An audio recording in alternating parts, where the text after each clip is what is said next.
Dr. Philip Zerbe is a professor of plant biology at UC Davis, where he specializes in discovering metabolic pathways in plants with medicinal significance. His lab integrates molecular biochemistry, functional genomics, and protein structural functional approaches to investigate plant metabolic diversity and translate this knowledge into new resources for crop improvement and plant natural product biomanufacture. Today, Dr. Zerbe is going to tell us about the biosynthesis and function of his favorite class of molecules, terpenoids, and highlight their prevalence and complexity in cannabis sativa. What I want to do today is sort of share a little bit of thoughts about terpenes. Why do they fit into this class? Because last week you talked about cannabinoids, if I'm not wildly mistaken. The other sort of really big metabolite player in cannabis are terpenes. Okay.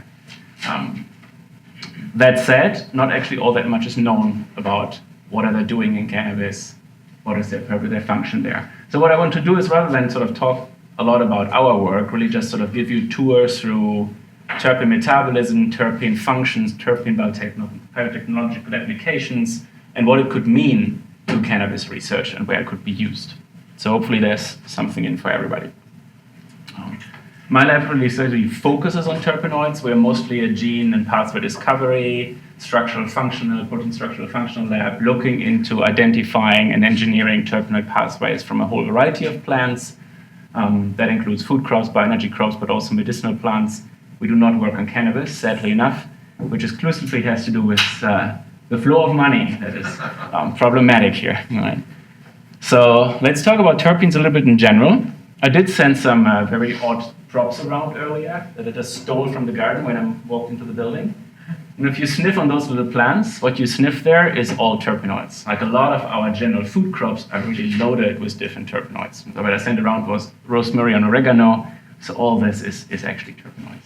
They actually turn out to be the most widely distributed and largest class of metabolites in all kingdoms of life. Right? Not just plants, they occur in bacteria, so the smell of wet soil, this geosmin, that's a terpene that's produced by bacteria in the soil.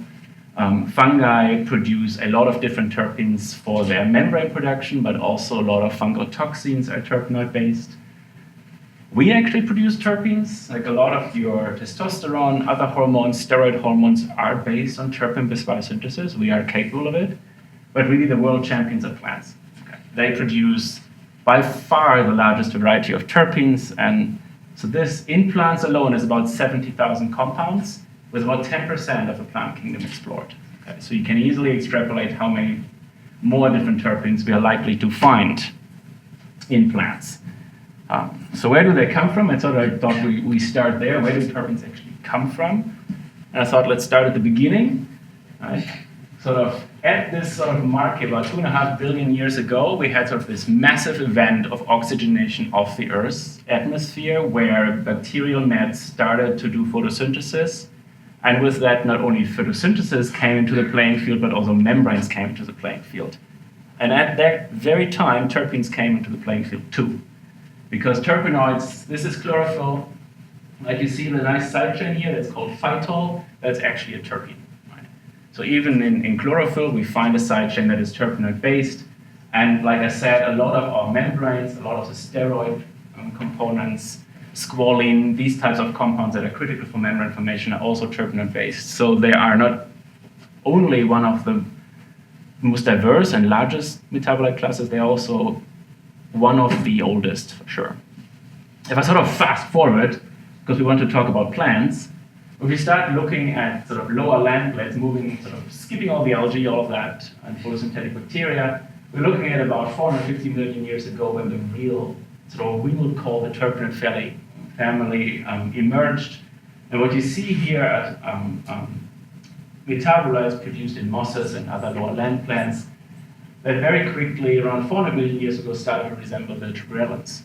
So from these original sort of linear hydrocarbon chains, we already here at 400 million years ago have complex metabolites that start to have the first phytohormone functions. Right? All our gibberellins are terpenoid-based.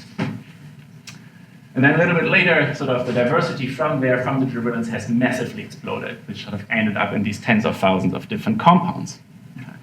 Just to sort of highlight a few, This is Fiscovitrella. Most of you will know this sort of as a model organism to work with. And Fiscovitrella actually does not produce gibberellins, but it produces this compound here, which is called hydroxycorin.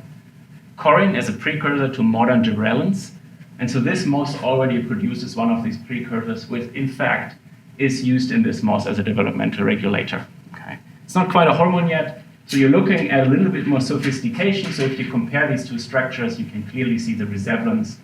This is modern gibberellins in modern angiosperms. Just a few more functional modifications, and here you are at our current plant hormones. Not too much later, just a mere 50 million years later, if you look at something like Stellarionella, a little bit more sophisticated and evolved from Fiscovitrella, you start to see compounds like this being produced, miltradine. It's a simple hydrocarbon, but it can be modified into many, many different things. And already here, these things we know have defensive functions, so antimicrobial functions, other types of protective functions. So we have moved from mere general metabolism and plant hormone functions within 50 million years to very complex defensive functions in the interactions of these plants with the environment. Okay? And this is really what largely has driven the diversity of terpenoids, is their crucial role in mediating interactions with the environment. First and foremost, defense. Okay? And we see this if we jump 100 million years, right, we do evolution related episode in 5 minutes here. We have the conifers, right? Gymnosperms in general, if you tap a tree and you have the sap coming out, that's about 95% diterpenes and a few other things. But mostly, these are antimicrobial terpenes that ooze out of the tree. They're A, toxic to the bark beetle and other insects, as well as the fungi that they carry. Okay? And they also start to polymerize and trap the insect. So it's both a physical and a chemical defense. And while these trees weren't overly sophisticated in the diversity of compounds they make enormous amounts. Right? If you sort of think about how much carbon it takes for this tree to make so much sap as a defense mechanism, it's enormous. Right? And so these are sort of the first really true defensive antimicrobials that we see coming up in plants. And there's a lot of research being done on these for obvious reasons, sort of as the bark beetle issue has traveled east in Canada and very much south into the US.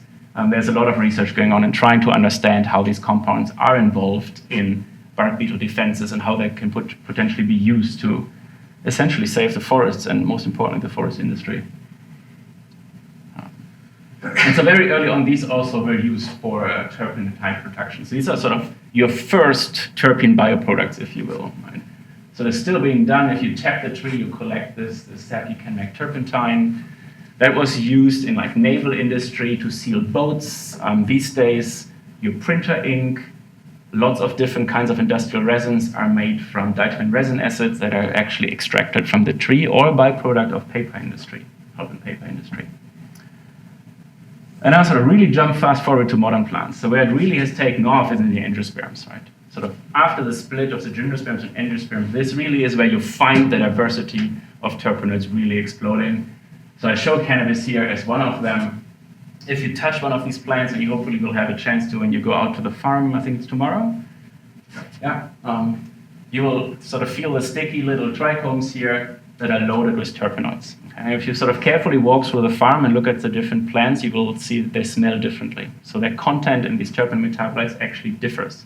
And that's something that the industry is very interested in, right? Because you can easily see how this could affect the market, having different fragrance and flavor components in these plants, in addition to the potential medicinal purposes that terpenes have in cannabis. And I'm not an expert on those at all. But what we see in angiosperms is not only an explosion, it's also a diversification of the kind of cell structures where terpenes are formed, right? We already touched on the fact that these compounds often are toxic.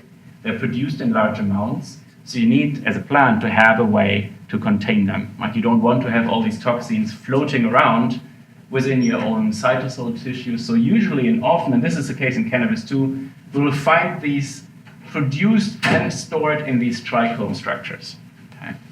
So they basically are formed in sort of little epithelial cells right here and then transported in this little bubble of the cytosol, of the trichome, are stored there until there's some disturbance, they break off and you can release the trichome as a defense mechanism. In cannabis, I should say there's really pretty much nothing known to what the biological function of terpenes is in cannabis. much like other plant species, is not a great interest what the biological function is. It's more of interest for biotechnological purposes. But this is really what we're looking at in angiosperms, hugely diverse. Okay? And so this diversity must be good for something. We already talked about defense, but there's really much, much more. So biologically speaking, one of the critical roles, like I said, is plant development, both as gibberellin phytohormones, but also as the chlorophyll side chain. Various roles in defense. I show the conifers here as an example I already used, but those compounds are also known from many, many other species, right? Especially our food crops, rice, maize, use terpenoids as their major chemical defenses against especially fungal pathogens. So they have a critical role in plant defense. And then especially in the angiosperms, you also see many different functions in reproduction interaction. Sort of the rosemary I gave you smells good because that's the pollinator attraction potentially. Right? So they're used for plant-insect, plant-environment interactions, especially the smaller compounds, the more volatile small metabolites show these kind of biological functions. And those are the ones that we actually also primarily find in cannabis. They're the more volatile, small molecule terpenes, not so much the heavy defensive ones that I showed you in the conifers. And this is a great interest of ours and my team, to really look deeper into different species and understand how plants are capable of generating this diversity, but also how it plays out in their mediating different plant-environment interactions, but also how we can make use of it. Right? Even though a lot of you not really have touched terpenes much before, at least not consciously, you actually do so pretty much every day. Right there in our fragrances, a lot of terpenes are used in fragrances. Menthol is sort of your most common compound in any chewing gum, toothpaste, these kind of things. Obviously, the wine lovers among us should be familiar with terpenes. Right? A lot of the bouquet of the wine is small molecule terpenes. The pharmaceutical market largely benefits from it. Taxol is one of the most widely used anti-cancer drugs. That's a terpene. With that one alone is something around a $2.5 to $5 billion annual market in the pharma industry. So you can easily see why we would be interested in making these things. But it sort of goes further into cosmetics. Natural rubber, so polymers of terpenes are actually natural rubber, are abundantly used, especially in the airplane industry. They need to use natural rubber. They cannot use synthetic rubber. So there's a great interest in understanding this, all the way down to different biofuels. At the end of the day, this is not much different from gas. Right? Terpenes are hydrocarbons. You can burn them. They're really good fuels. So there's a lot of interest, and it's being revived in the last few years. There was sort of a deep downturn in biofuel research as oil prices were plummeting. Now you see it coming back up. Biofuel research is very active again. It's coming, looking into ways of using and producing terpenes at scale for especially jet fuels, those kind of things, and biodiesel too. And so, as there is not known much, we probably can talk more about it when we have our discussion later. What about cannabis? So this really plays into cannabis. My interactions so far with the cannabis industry mostly were about, can you help us figure out what's in our plant? And more so, can you help us figure out how to trigger different terpene components for flavor specifically? Right? That is not so much the medicinal side of the market, that's a recreational side of the market. That's your menthol cigarette equivalent, essentially, right? But there's a great interest in understanding that. There's an interest, increasingly so, for all the farms that actually do outside farming. Most are greenhouse, but there are actually some that grow outside, and you'll see it tomorrow. They are interested in terpene research because of plant resistance, because they have great issues with insect invasions, pathogen infections in their fields. But also there's increasing research going on about the potential medicinal effects of terpenoids. How do they add to the medicinal properties of the cannabinoids, for example? Right? Do they have individual medicinal purposes? Are they just additive effects? There's some research going on too. So boiling it down, it really is about the bioactivity of these compounds. Okay? That's what we're looking at. And so I thought I'd just drag you back into organic chemistry just for a few minutes. So think about what actually matters here for bioactivity and what we should be looking for. This is true for terpenoids and any other natural product, right? And there are essentially three things that are really crucial for bioactivity of a plant metabolite. The first one being hybridization. Right? And you can easily imagine sort of going from a simple SP, a linear molecule, to planar to tetrahedral, that you now are three-dimensional, which will mean that you very easily interact better with enzymes, with other cofactors in your environment. So the first step is that definitely tetrahedral sp3 hybridizations in molecules largely increase bioactivity of such a compound. And by all means, feel free to interrupt me at any point, otherwise I can talk about terpenes for hours. No problem with that. The next one, the hybridization, also very easily then relates to the next one, that's chirality. Okay. One of the key features of terpenoids is their chirality and their chiral components. And sort of the more chiral carbons you have related to the overall number of carbons in a molecule, usually this drastically increases bioactivity too. So these are things that are looked at also in the pharmaceutical industry about possible bioactivities. So it's hybridization, chirality, and the last one is functional modification. Oftentimes the simple hydrocarbons aren't all that bioactive. There are some exceptions. But what we see, especially in the terpenoids, is the moment you start to functionally modify, add hydroxy groups to this, carboxy groups, other modification, you not only often increase the bioactivity, but you make it more special and more unique.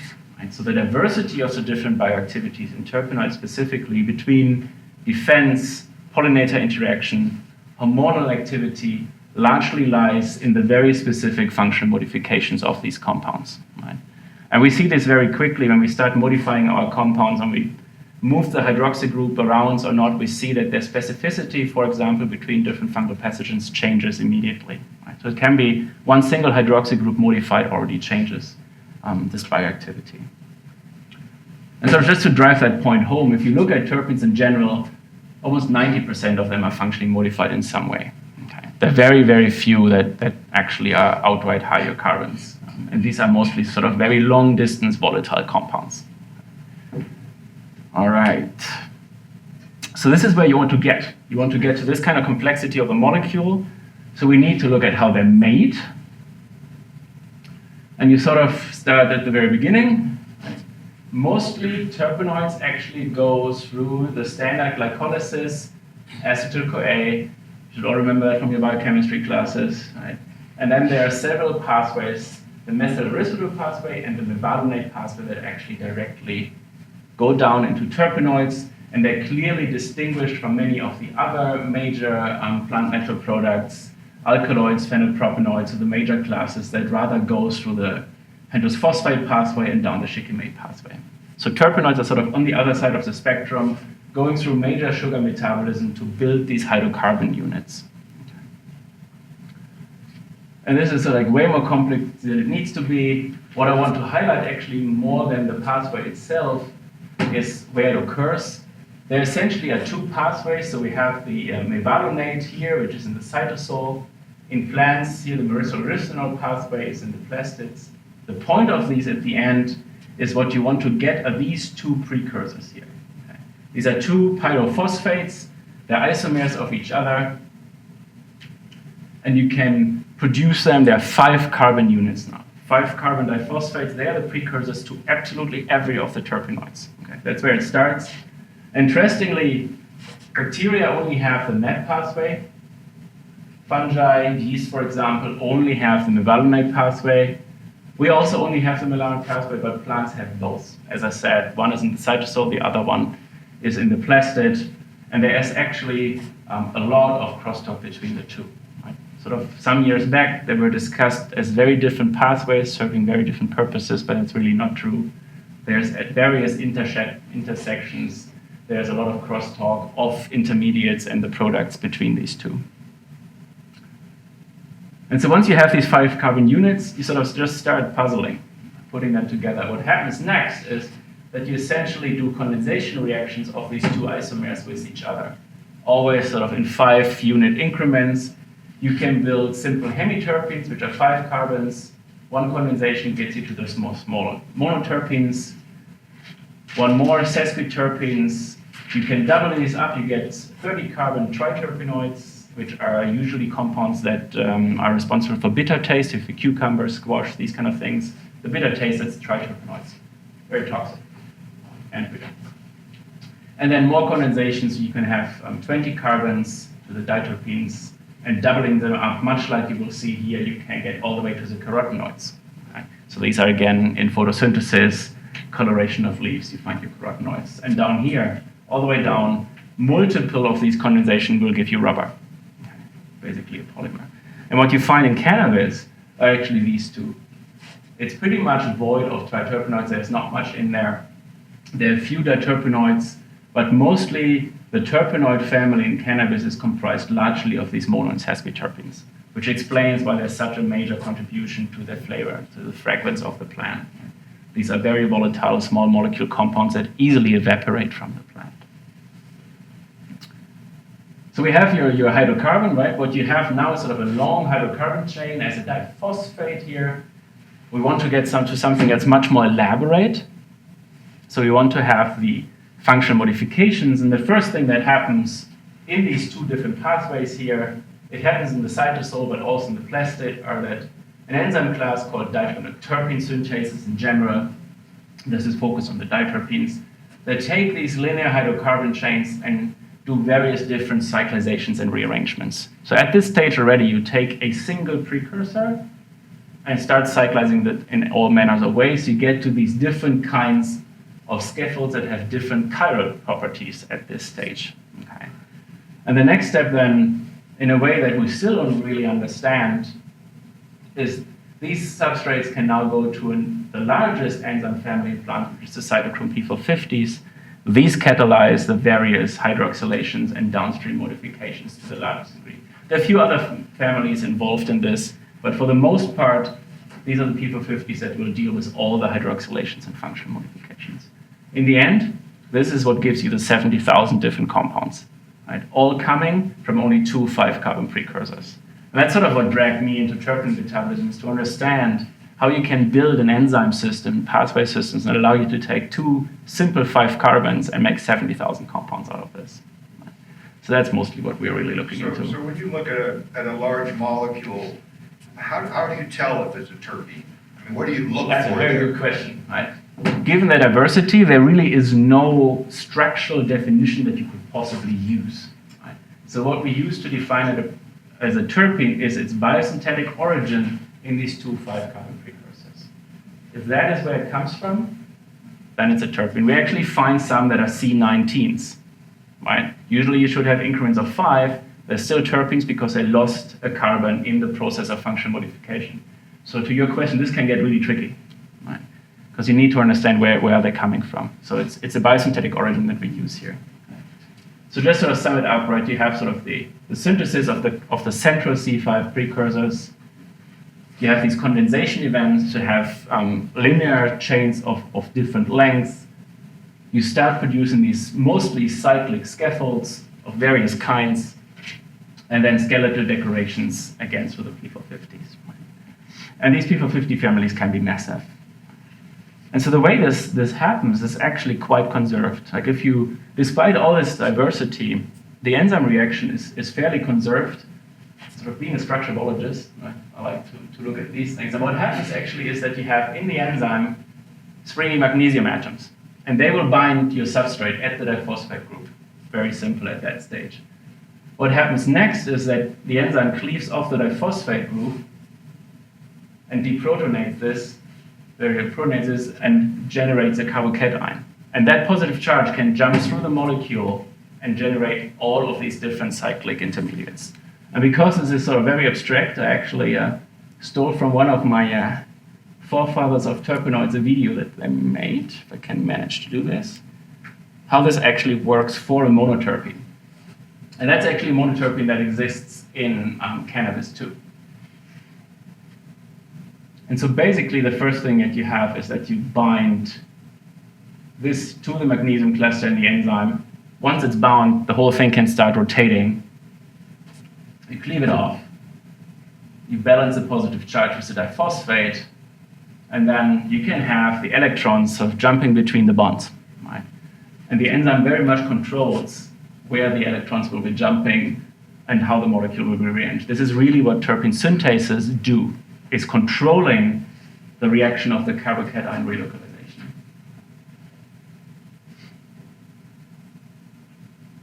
hopefully happens a lot faster than the video. But essentially, sort of, you move through it, you move the carbocation over from bond to bond in the end to realize the ring closure of the cyclization. There we go, cycle formed. And then at the very end, you deprotonate, you stabilize the carbocation, you have your terpene. Okay. And this happens for limonene as for most other terpenes, just the same way. All that the enzyme does is providing basically the active site contour to direct the carbocation relocalization only to certain product outcomes and not others. That's pretty much it. So is this one enzyme doing that mechanism? Yeah, that's one enzyme. Yeah. And that's one of the most simple terpenes you can look at. How did this all happen? Right? Basically, plants have families of terpene synthetases, anything from 2 to 110, 120. Sort of right now, the biggest families we find in eucalypt. That's easy to imagine just by the way it smells. But of all plants, also switchgrass, one of the bioenergy crops. We just actually went through the genome, and it has at least 100, if not more, terpene synthetases. We have no idea why. But the diterpene synthase family alone is 30 members. Any other crop has no more than 12. So that's something that we're actually working on now to try and figure out why this plant has so many of these enzymes and what it potentially has to do with plant defenses. How this essentially all happened is sort of events of gene duplication, sequence evolution, neofunctionalization of these enzymes to arrive at novel kind of functions. And in terpene synthesis specifically, they're extremely tolerant to these kind of modifications. So we have multiple examples from our group, from others, where you switch a single residue in the active site and you get a new product very easily. So they have extreme capacity for evolving new types of active site contours that give you different carbocation stabilization, give you different products. So it's very easy to evolve these things. And you can easily see that multiple genome or gene duplications and these simple single or few residue switches can generate a large diversity of different compounds. And so this also is very much reflected in how these terpene synthases look like. So these are structures of the classes that we know so far, and they're essentially all the same. Okay. So the most common ones that you just saw for the limonene synthase looks like this guy. It's a two-domain enzyme that had the active site right here, and in red, this is where the magnesium cluster would sit and accept the diphosphate group. More ancestral ones are these guys here. So what I showed you in the conifers, these are enzymes that use the very same reaction mechanisms, but they have two active sites. Okay. So they actually do the two reactions, the binding of the diphosphate and then the carbocation reaction in two different active sites. So once they bind their substrate, two active sites fold to each other and just do a one-by-one reaction. Interestingly, this happens in mosses, in fungi, and in conifers. When you move to angiosperms, you have a situation like this, where these bifunctional enzymes now act in pairs that each have either the first or the second active site. It's sort of counterintuitive to think of that, well, now I have to deal with two enzymes to do one reaction, but the advantage here actually is that you can generate modular pathways. And so what we found out over the last years, together with a number of other groups, is that these are not one product, one substrate kind of enzymes. Oftentimes, if a family of, say, 20 of these, they can all interact in different combinations. So in addition to their functional diversity within one enzyme, they can combine in different ways, generate modular pathway networks to increase product diversity even more. It's an ingenious system to really rapidly be able to evolve new diversity in metabolism. And so these sort of structural similarities have allowed us to really look a bit deeper into how they evolved. And basically, they come from these transferases. So the enzymes that catalyze the condensation are the ancestors of the modern terpene synthases. So from enzymes that could do these condensations, they just elongate them, they evolved to enzymes that were capable of doing a cyclization instead. But that's where they come from, because the domain structures are remarkably conserved. All right. Next up, the functional modifications. These are P450s. If you haven't sort of heard about those, in any kind of plant biochemistry, they are the major players. massive enzyme family. Each and every plant can have something around 400 of these. Even Arabidopsis has, I think, 440 P450s. Huge diversity makes it extremely challenging to study them. They're usually membrane-bound enzymes that need a reductase to co-function with them. That actually shuffles the electrons that are needed to do the redox reactions, and they use molecular oxygen to bring about the introduction of hydroxy groups. And these guys are either highly product-specific, radio-specific, or really multifunctional. So we have enzymes that can only do one hydroxylation at one product specifically, and we have some that takes anything from a mono to a triterpene. We don't really know why. But these are the next ones. For those who are interested in that field, again, it's a massive family. There are about 8,000 by now that are listed in the plant kingdom. Because there's so many, it's one of the few enzyme families where, as the person who discovered them, you're not allowed to call them whatever you want. You're allowed to do that with the terpene synthesis. I can name them whatever. Doesn't matter. For the P450s, there's actually a code. All right. That code was developed by Dave Nelson, and he is sort of the mastermind of P450s. And so the way it works is that you basically have CYP, which stands for cytochrome P450, then a number, which is a family number, then a subfamily, which is usually a letter, and then another number, which is the isoform in that subfamily. By now, this is too old by now. There's actually another one. We're getting too far. There's another letter coming after it. But this is the way we sort of define it. It's defined on their phylogenetic relationship. Okay. So phylogenetically, if they fall into a certain family, they're simply defined this way, so they're not usually named anymore. There's some older literature where they're still named. Okay. And sort of taking all of this gray theory and putting it into practice, this is really what terpene metabolism has become, utilizing the diversification of these enzymes. Okay. And so this is a simple example of monoterpene metabolism. This is all what you can do. And you have the simple linear C10 precursor, general phosphate or GPP coming in.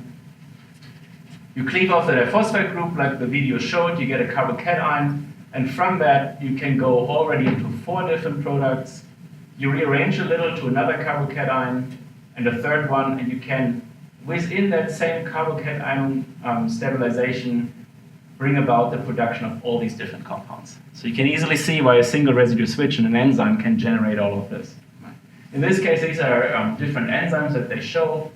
But for example, limonene, that's a major flavor and fragrance component in citrus. Right? You get all your cosmetics and soap. The limonene there is coming from the citrus industry as a byproduct. What I just showed you, oregano, rosemary, all of these are monoterpenes to a largest degree.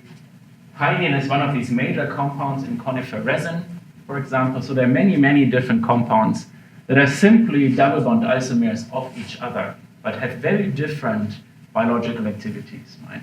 All the way from defense to pollinator attraction is possible by simple rearranging of double bonds. It's pretty cool.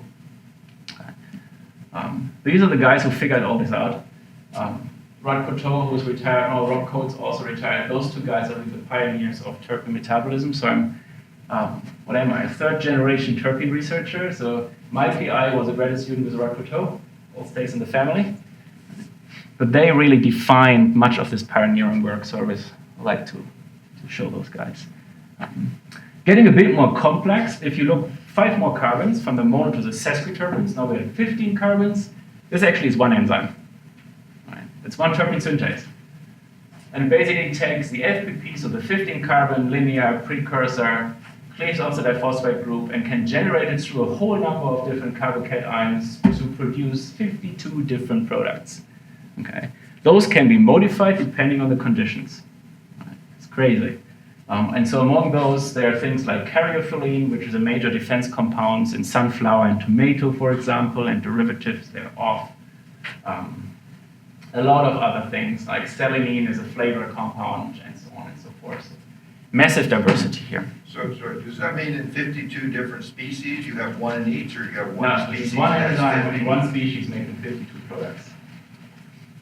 How does it know what to make, or is it a metabolic? That is a really good protocol? question. What? It can, under, like if you do it in vitro or through co-expression in Benzamiana, the product profile will slightly change. How? We don't know. none of the environmental conditions should matter because this happens in the active site. That should be guarded from all the water. We don't know how it is regulated at all and how it works. Would be nice to know. Sort of some applications here. Another sesquiterpene that you might have heard about is artemisinin. It's sort of regularly in the news. That is currently the major anti-malaria drug, used in a combination of different compounds. The major one being artemisinin, which is a sesquiterpene from wormwood. Right? And so that has been found a while ago, is still being used, and that was sort of the first terpene that people engineered, sort of figuring out the pathway in the plant, identifying all the enzyme, and then moving them into a yeast as a host. So they moved both the two upstream pathways, mevalonate and MEP pathway, plus the key terpene synthase in P450s into yeast to make artemisinic acid, so the acid, and then they can do a simple chemical step to come to artemisinin. And so they're actually producing this, not so much anymore. A few years ago, they produced this still in Brazil in their larger facility. So these are, I think, 250,000 liter fermenters to make artemisinin. So this is this Emeris, you might have heard of. These were two postdocs from Jay Kiesling's group up in Berkeley who founded this company. Turns out, malaria is not really a big problem for people with money. So you can't make money with artemisinin much. So what they're doing now is biofuels, and they do flavors, fragrances, those kind of things. Right? You can make money with those. But they basically do pro bono at the site. But it's the Gates Foundation just funded a big project on improving artemisinin production, trying to actually do it with plant breeding. They're going back to the plant. All right, sort of by now you probably wonder what all of this has to do with cannabis. So sort of technically, if you can discuss this more, because that was one of the papers that I suggested, but there has been one recent paper on terpenes in cannabis. Right? Research has been booming. There's one paper. Happens to be from our PI. He started that project just when I abandoned him and moved here. So what they did, they took, I think they did Pink Kush or so, one of the major breeds up in BC. British Columbia has one of the strongest strains out there. They have been breeding this for a long, long time. It's been legal there for much longer than here. And so they use some of those strains in BC to actually work on this and look at what is the terpenoid profile in cannabis and how does the biosynthesis work. So what they found, among others, pinene, that's one of these compounds we know from the conifers. It's also in cannabis. Limonene, so that's your fruity scent of the more fruity lines of cannabis. Oxamine is a bit spicy, so your oregano has a lot of oxamine. It's sort of a spicy, peppery kind of flavor. Caryophyllene, most likely a defense compound. Bergamotine, farnesene, these are all sort of fragrance compounds. Bergamotine, if you have an Earl Grey bergamot, that's bergamotine, and terpene that they put in there. But it's fairly diverse, not too much, not like eucalypt, but mostly you're looking at these small molecule terpenoids that we produce here. Okay.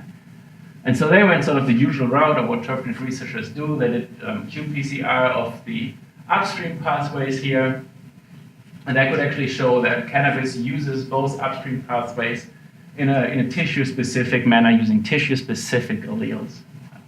So there are some different here, and you can see that some of these, TR here stands for trichomes, like I showed you before, so a lot of this is happening right in the trichomes, and cannabis, among some other of the angiosperms, have evolved isoforms of these upstream pathway genes that are specific to the trichomes and really do the major load of producing those. Why is that important? You could easily see now how these become targets for breeding, right? To really look at the different strains.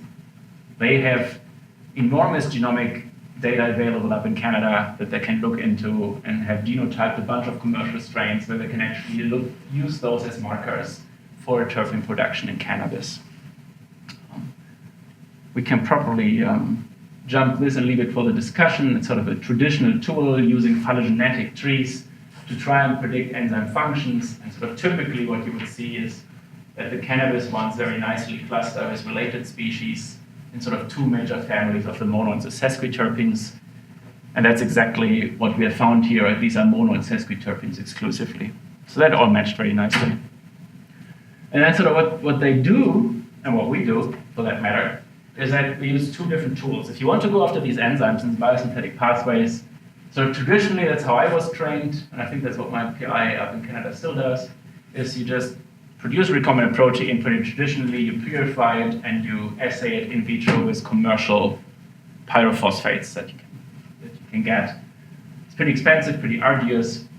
What most labs have switched over to doing is these type of co-expression assays. So what we actually do in the lab is we take some of the key upstream pathway genes, and we take some terpene synthetases and maybe a few P450s, and we combine them in different ways and co-express them either in yeast or E. coli or directly into Nicotiana benthamiana. It allows us to very quickly look at products formed by different pathway combinations.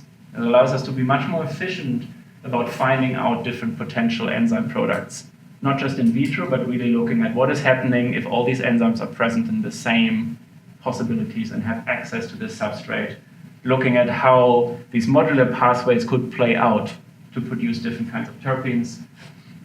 And so we don't have to purify enzymes anymore. We simply co-express them and we extract the metabolites directly, either from the culture or from the leaf of benthamiana, extract them, purify them, run them on the GC or LC to see the metabolites. It's a lot faster and cheaper and allows us to be much more versatile in looking at enzyme functions than before. And so that's pretty much what they did. These are all GC chromatograms showing the different enzyme products here compared directly to the floral terpene extracts. What they've taken, they've not isolated the trichome specifically, they've taken the female flowers and extracted from that. So there's also leaf material in there, but they could nicely show that a lot of these enzyme products directly correlate with the floral extract profile that you have in this particular cannabis species. You also see it doesn't match exactly. And that's sort of the crux of when you think about engineering these things is we always get the compounds we need. We almost never see the correct profile ratio that is in the plant. Why? We don't know. We obviously don't quite understand the regulation yet, how you exactly come to this profile, and it matters. Right? The relative ratio of these compounds to each other very much impacts flavor and more fragrance characteristics, but it obviously also would matter for what these compound blends have to do with mediating different plant environment interactions. But they got the first, and I think the terpene synthase family pretty much is covered in cannabis, so that's a good start. These are just a couple of more, and we can discuss them when we talk about the paper, since we're running out of time. They pretty much covered most of the functions by now. There are a few more open. And this is sort of the last slide showing that they could correlate the activity of these compounds nicely with the abundance of the metabolite in the plant, sort of providing some additional evidence that these in fact are relevant for producing these types of compound profiles. The problem here being that genetics in cannabis still are pretty challenging, right? And I don't know how far they are in their group at the moment with that. I think that's all I have on terpenes. Maybe I end on a little bit of shameless advertising. If you want to learn more about plant natural products, how they work, how they're formed, how they function in nature, and how we can use them for biotechnology, I actually also teach a plant specialized metabolism class that sort of half focuses on the biochemistry and the metabolism of natural products, not just terpenes, all our plant natural products, but also very much so on tools for the analysis, tools for the engineering, sort of what has been developed in the last years to actually analyze and engineer metabolism. And sort of we usually end on sort of discussions on ethics and IP and so forth. So if you're interested, just let me know. And I think that's all I have. Thank you.